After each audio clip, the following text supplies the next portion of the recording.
ਕੋਟਲੀ ਆਉਂ ਬਈ ਕਿੰਨੇ ਦਿਨ ਦਰਦ ਹੁੰਦੇ ਨੂੰ? ਦਰਦ ਤਕਰੀਬਨ ਮਹੀਨਾ ਹੋ ਗਿਆ ਜੀ। ਮਹੀਨਾ ਹੋ ਗਿਆ। ਦਵਾਈ ਲਈ ਨਹੀਂ ਕੋਈ?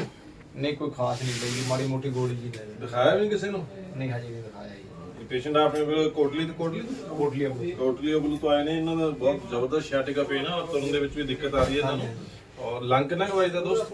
ਲੰਘ ਜੀ ਪੂਰੀ ਲੱਤ ਆਕੜਦੀ ਆ, ਮੰਨ ਲਓ ਵੀ ਜੇ ਕਈ ਵਾਰੀ ਤਾਂ ਰੋਕ ਹੀ ਜਾਂਦੀ ਜਮਾਂ, ਜਮੇ ਰੁਕ ਜਾ। ਤੇ ਕਈ ਵਾਰੀ ਵਧੀਆ ਹੋਵੇ ਘੰਟਾ 2 ਘੰਟੇ ਵਧੀਆ ਹੋ ਆਪਾਂ ਲੈ ਕੇ ਰੱਬ ਦਾ ਨਾਮ ਕਰਦੇ ਇਲਾਜ ਸ਼ੁਰੂ, ਦੇਖਦੇ ਕੀ ਰਿਜ਼ਲਟ ਆਉਂਦਾ ਆਪਾਂ ਨੂੰ। ਠੀਕ ਹੈ ਦੋਸਤ? ਜਾਏ। ਠੀਕ ਹੈ ਜੀ। ਐਕਸਰਾ ਕਰੇ ਇਹਨਾਂ ਦਾ ਭਰਾ ਜੀ ਦਾ। ਅਸੀਂ ਐਕਸਰੇ ਦੇ ਵਿੱਚ L5S1 ਦੀ ਬਹੁਤ ਜ਼ਿਆਦਾ ਜ਼ਬਰਦਸਤ ਦਿੱਕਤ ਆਈ ਆ।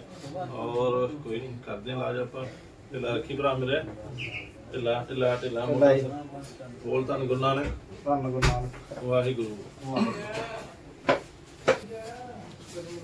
ਢਿੱਲਾ ਦੋਸਤ, ਢਿੱਲਾ ਹੈ ਜਮਾ ਢਿੱਲਾ, ਢਿੱਲ ਦੇ ਢਿੱਲਾ ਤੇ ਵਾਹਿਗੁਰੂ।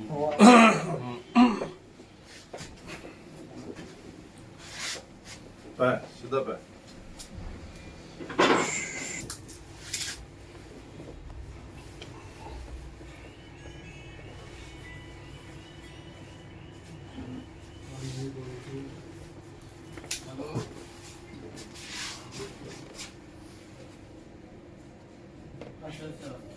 ठीक है भाई, सुना।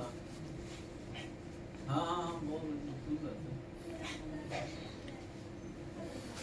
ਢਿੱਲਾ ਦੋਸਤ, ਢਿੱਲਾ ਢਿੱਲਾ ਢਿੱਲਾ ਢਿੱਲਾ ਢਿੱਲਾ ਬੋਲ ਧੰਨ ਗੁਰੂ ਨਾਨਕ। ਵਾਹਿਗੁਰੂ। ਉਧਰ ਨੂੰ ਕੰਮ ਮੰਨ ਲਓ ਵੀ ਘਰੇ ਕੰਮ ਨਹੀਂ ਹੁੰਦਾ ਹੋਰ ਤੇ ਢਿੱਲਾ ਰੱਖ, ਢਿੱਲਾ ਰੱਖ। ਕਰਾਊਗਾ ਗੁਰੂ ਮਹਾਰਾਜ ਤੇ ਤੋਂ ਵੀ ਕਰਾਊਗਾ। ਲੰਮਾ ਸਾ ਸ਼ਾਇਦ ਬਹੁਤ ਧੰਨ ਗੁਰੂ ਨਾਨਕ। ਆਈ ਸ਼ਾਵਾ। ਚੱਲ ਵੀ ਮਿੱਤਰਾ ਉੱਠ ਕੇ ਦੇਖੀ ਕਰੀ ਭਰਾ। ਯੈਸ। ਦਰਦ ਨਹੀਂ ਹੋਇਆ ਕੋਈ? ਨਹੀਂ ਦੱਸ ਇੱਥੋਂ ਵਾਲਾ ਦਰਦ ਗਿਆ ਜੀ। ਗਿਆ? ਹਾਂਜੀ ਇਹ ਥੋੜਾ ਗਿਆ।